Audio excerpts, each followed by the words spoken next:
actually spent 35 years with AI. So I went to Stanford in the mid 80s. Very fortunate. So when I was at Stanford, I was actually taking classes from John McCarthy, Niels Nielsen. Those are the founders of AI. So it's definitely a perfect time to go to Stanford.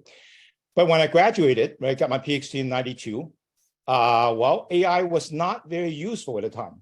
But we did find some very good use of it. In fact, NVIDIA was started at about that time in the early 90s. And game is actually, until today, is still one of the biggest use of AI. So I spent almost 20-some years, creating and providing technology to game companies.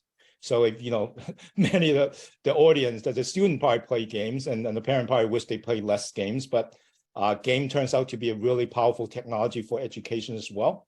That's where I spent my 20-some years in terms of applying AI. And finally, around I would say the year 2012, where there's definitely a signal, this is 10 years ago, that computer science is so important that it's no longer something you can wait to college to do. So I kind of returned to Stanford to start this whole new journey. In the whole idea is that can we use technology to help bring education, computer science education, AI education to younger students, right? From pre-collegiate all the way to now we're teaching elementary school students. So that's kind of my background with AI. Now, obviously, you all heard of ChatGPT, as Rebecca said, toward the end of last year, right before Christmas, ChatGPT was made public, right? And I have never heard of so many people asking me about AI in the last 6 months. So I was in China, I was in Japan, and now I'm back here. Almost every day, someone, right? Some of the students, some of my friends, they ask, right? So, and many people make the analogy that this is the iPhone moment. That means that it's going to change our world dramatically. And the question is, how would it change it, right? So I think it's still to be seen. I don't think there's, obviously a lot of people using it for many things now, from writing your paper to writing, I heard many of my friends use it to write employee review, but I think that real implications still to be seen. Next. So as the title suggests, right? So one of the big thing why ChatGPT becomes so popular, because you can actually talk to it, right? Just using prompts. So I think in the very fundamental level, ChatGPT brought AI much closer to us, right? Before ChatGPT, obviously AI is being used everywhere, right? So autonomous vehicle, you probably heard about AlphaGo, there's ChatGPT, using AI to actually won the Go championship, right? But still, you may not play Go, you actually never seen that being done, but ChatGPT, it's right in front of you, right? So people, obviously, many people are using it now. So now everybody can make the computer do something useful for you, and I think people start realizing that for the first time, computer can help you to solve problems, right? Maybe the problem is, I need to write an English essay quickly, I don't have time, or I have to write 100 employee review, I don't have time. Well, the computer is there to help you. So now, given that everybody can be a programmer, even though you can be a prompt programmer, it makes now learning AI, right? In order to talk to AI to help you, you need to really understand AI, right? You need to understand who you're talking to. So now what I think people realizing that it's no longer an option that say, maybe I can learn about AI, learn about computer is a necessity, unless you want to ignore this whole big application area. So then what does it mean, right? So you're all students, or your parents of students, right? Many parents ask me, what should I do, right? So maybe the job will be gone, so, they're studying, they're paying for the student to go to college, they're paying for the high school, they're applying. So, when they finish school, they might have no job, right? So obviously that makes people worry. So I do think that AI and ChatGPT only brought that much closer to us, the question. People have been facing this issue in the world where AI and computer application is so dominant, right? And continue to be so. What does education mean? How should we prepare the students, right? So it used to be, well, you learn, right? You learn knowledge, right? There's a lot of exams about testing your knowledge, right? You take the exam, you say, okay, I get a good grade SAT, but now it becomes that learning, right? Kind of providing answer no longer is the most important thing. It turns out, what I believe, asking the right question becoming the most important thing. So if you actually want to have a conversation with ChatGPT, you want to actually get something out of it, asking the right questions. In fact, asking the right sequence of questions will actually lead to some really interesting thing. So it's kind of, you look at it, one kind of quick takeaway line is that students learn how to ask questions rather than just knowing how to create answers, right?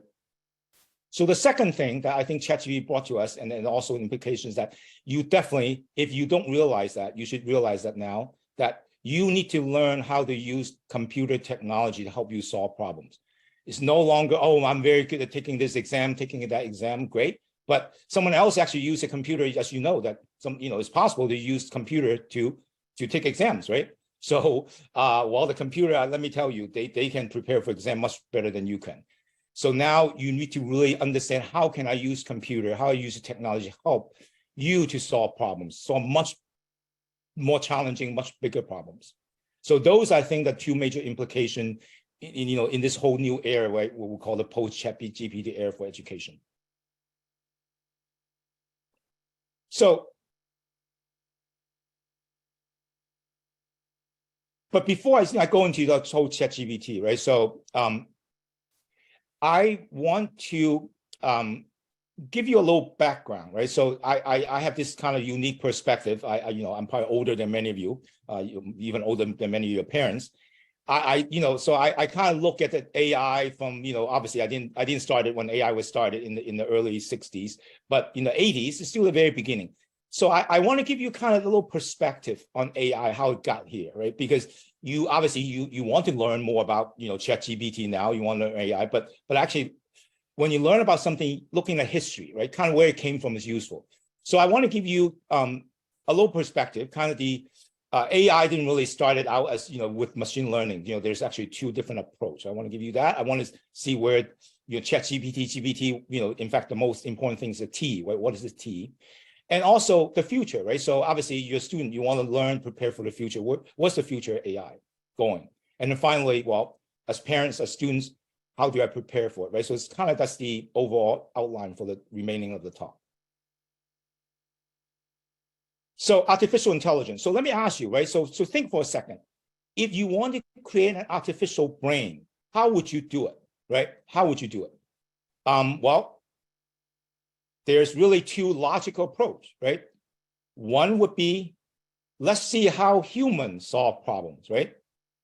And let's try to emulate that. So that's known as a symbolic approach, right? So let's look at, obviously we solve problems, we solve physics problems, we solve math problem, all the problems. Let's see how we do it. And then let's see if we can emulate that process. That turns out to be the right, one of the approach, right? One of the approach. Is known as the top-down approach sometimes, right? And symbolic approach. But some people say, oh, maybe there's another way to do it, right? Let's see kind of biologically how our brain kind of functions. So people obviously study that, right? Neural network. So the other approach, also very logical, and is known as a connectionist approach, because the neuron connecting. And let's see if we can imitate how the human brain works, right? So that kind of drives another different approach, the neural network approach. So historically, from day one, right? From day one, there's this two approach. And yeah, next page. So if you look at the two camps, right? Arthur Samuel, so in fact, he's the person that actually created a name called machine learning. And John McCarthy, he was at MIT, later on at Stanford. He's the one that, has been taking the symbolic approach. And Arthur Samuel, and there's groups of people, has been following this to machine learning neural network approach. So from day one, there's two approach, right? And even though at the time they're doing something, quite not as practical, that's helping you take exam and write essay. They actually both started using games, right? Because games and puzzles are intellectually challenging. So they thought, okay, let's see if we can make the computer can play game checkers or chess or eventually, Go. As question people asking me, so what exactly is computational thinking? I was being asked many, many times in the US, in China, in Japan. So finally, when I studied computer science, I didn't never ask myself, what exactly am I learning that's unique, right? That's different from like math or physics I learned. But when I start teaching, because now I have to answer the question, right? And I have to pay attention to what exactly are we teaching the student? When we're teaching computational thinking that's unique to other things that they learn in school, right? If it's not unique, then you say, maybe, I can just continue to do math and physics, that's okay. But if we indeed recognize that computational thinking is a unique thinking skill that is possessed by computer scientists, then it's becoming much more important, right? As a fundamental subject to study. So there's really, three unique aspects of computational thinking. So the first thing, which sounded strange, right, is about you need to possess the ability to teach what you know. So at school, you learn. You're not required to teach. You are the student. The teacher is the teacher, right? So you're never required to teach what you know, right? So I often give the example of this in workshop, assuming that, let's say you're taking a new math class. The teacher said, okay, when you come to the exam, you have to ask your younger brother and sister come to take the exam. Well, what does that mean? Well, you have to go home after each class. You have to go home to teach your younger brother and sister. You're not required to do that. So ability to teach what you know is the first difference. Second, your ability to generalize a solution, right? So obviously, when you teach a computer, you don't want to teach a computer solve one case, two case, right? You want to teach a computer solve the whole class of problem. So a lot of time you're giving a problem, say, oh, I know how to do this, I know how to do that. But I say, can you come up with a solution that work with all the cases? Well, a lot of students say, no, I can only do that. So ability to generalize, that's known as inductive reasoning. At school, you do deductive. I'm gonna come back to that. Finally, the last point is that it's just a shame, right? Computer being so powerful and so useful. Not many subjects at school you learn that actually teach you how to use a computer hard. You still physics problem. You still use a calculator. You still do it on paper. Math, same thing. You still use a paper and do it, right? Chemistry. In fact, you should now learn how to use a computer, just like with ChatGPT, right? Use a computer to help you with things, with writing essays. So now it's kind of strange. The school trying to prevent, some of the schools trying to figure out how to prevent students using ChatGPT, right? Because they think, oh, that might be cheating. So I believe that, the third thing is that computer possess huge power, right? How can you leverage that? Computer can memorize a lot more than you and I. Computer can do computation a lot quicker. So the third uniqueness about computational thinking is that how do you harness that to help you solve problems? So quickly, right, about teaching. So it's about, if you know how to teach, it's really about, first about discovery. So if you know to generalize something, right? A lot of school, you learn about things, oh, I'm giving you a formula, right? F equal to ma. You do deductive reasoning. You say, okay, can I apply that? Can I apply, a large trigonometry formula? But you never seldom ask, can you figure out where F equal to ma coming from? And that's, in fact, in computational thinking, one of the most important things. Can you go from cases, right? Cases, data point. Can you generalize that, right? Generalize that to a formula. So you are trying to discover F equal to ma, not to use F equal to ma, right? So computational thinking is about inductive reasoning. At school, you learn deductive, right? You learn, from top to down. Where computer science inductive, from bottom up, right? So that's the very important thing about learning to discover. So second, right? So now you discover something, you know how to do it. Well, that's not enough. Don't stop here. You need to teach. You need to teach the computer what you learn or what you know what to do, right? At school, you play the role of a learner, right? So like I gave you the example about math class. Well, I don't think you ever taken a class where you have to have your younger brother and sister coming to take a test, right? It never happened, but that's what it is. In computer science, you know how to do something, that's not enough. You need to be able to teach that to the computer. Well, what does it take? You need to be able to think about how you think, which is known as metacognition, right? So I know how to solve this problem, but the challenging part is that, how did I do it? How did I solve this problem? Can I explain that Well, you can explain that to your younger brother and sister, but at the end, you need to explain that to the computer, right? So another unique aspect of computational thinking is you need to be able to teach. You need to be able to articulate, express your thinking. So the last part, which is the point I kind of raised earlier, right? So a lot of focus in learning how to code, how to learn different language. Coding is just a tool, right? So I really want to bring the point, the essence of AI is really not about learning a language. You need to do that. It's really your belief, your ability to use computer, right? To use computer to help you to learn better, to help you to solve problems that you normally cannot do, right?